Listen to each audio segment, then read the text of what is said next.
Olá novamente, aqui é Diogo Santana e no vídeo de hoje eu vou fazer uma comparação entre o investimento em imóveis físicos, renda fixa e fundos imobiliários, utilizando tanto a Selic atual, que está em 5,25%, quanto diversas previsões da Selic aumentando até o máximo de 10% ao ano. Agora que a Selic promete voltar ao patamar de 2017, 2018, na época do governo Temer, então começam a surgir novas oportunidades na renda fixa. Só que esse assunto já foi abordado no vídeo de semana passada, então eu vou deixar o link aqui em cima se você quiser conferir essas oportunidades. O que eu vou falar hoje é um complemento do vídeo de semana passada, utilizando diversos números e exemplos reais. Mas antes eu gostaria de te pedir que você curtisse este vídeo e se inscrevesse no canal, porque isso me ajuda bastante na divulgação. Quando você começa a investir, existe sempre aquela figura do tio que te fala que investir em bolsa de valores é furada, que você deveria na verdade investir em imóveis. Esse raciocínio tem base na ideia de que um imóvel é algo físico, que você pode visitar quando quiser, que você pode fazer reformas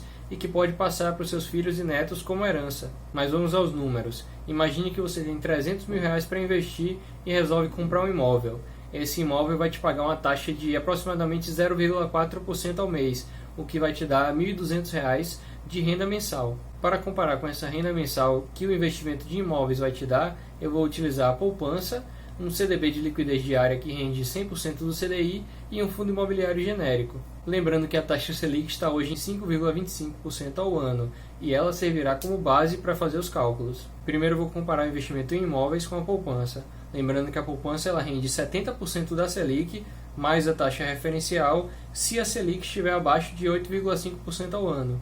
Então a poupança rende hoje 3,675% ao ano, o equivalente a 0,3% ao mês. Então, um investimento de R$300 mil na poupança te daria uma renda mensal de R$ 903,63, que é 24,7% a menos do que você receberia se você tivesse investido em imóveis pagando 0,4% ao mês. Só que a taxa Selic pode variar para mais e para menos. Então eu fiz essa tabela que vai mostrar uma simulação se a Selic saísse de 4% até 10% ao ano. Perceba que a partir de um certo ponto, começa a fazer mais sentido financeiramente colocar dinheiro na poupança do que comprar um imóvel para alugar. E aqui eu ignorei o potencial de valorização do imóvel, os efeitos da inflação e também a questão do saque aniversário da poupança. Claro que o investimento em imóveis também tem pontos negativos, como a baixa liquidez na hora de vender o imóvel, os problemas com o inquilino, problemas com imóveis, os impostos. É por isso que essa tabela não deve ser usada como única fonte para sua tomada de decisão. A segunda comparação é um CDB de liquidez diária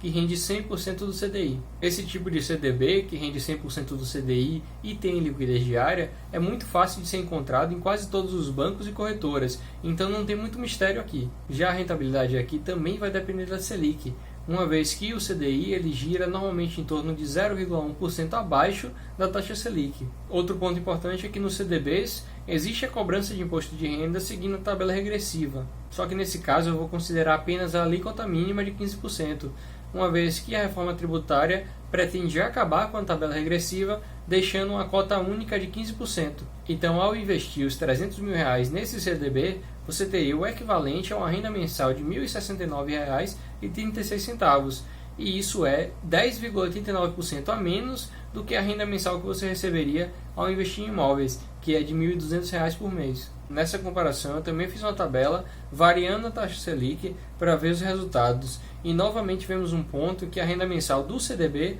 passa a ser melhor do que o aluguel.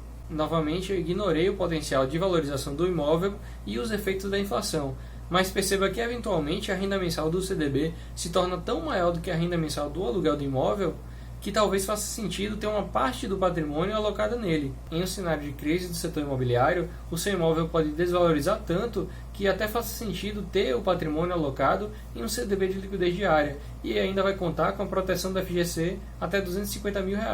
A terceira comparação vai ser com os fundos imobiliários, só que para não soar como uma recomendação, eu vou utilizar o dividend yield médio do IFIX nos últimos 12 meses, sendo que o IFIX é o principal índice dos fundos imobiliários e ele funciona mais ou menos como uma média do mercado. E a média que esse índice pagou nos últimos 12 meses no acumulado foi de 8,34% ao ano, que é equivalente a 0,67% ao mês com o reinvestimento dos dividendos. Utilizando esse fundo imobiliário genérico, que te paga 0,67% ao mês, você teria uma renda mensal de R$ 2.010, que é 67,5% maior do que a renda que você receberia no investimento em imóveis. Dessa vez eu trouxe uma tabela comparando diversos yields diferentes de fundos imobiliários, uma vez que um fundo imobiliário de shopping não vai pagar tanto quanto um fundo imobiliário de recebíveis imobiliários.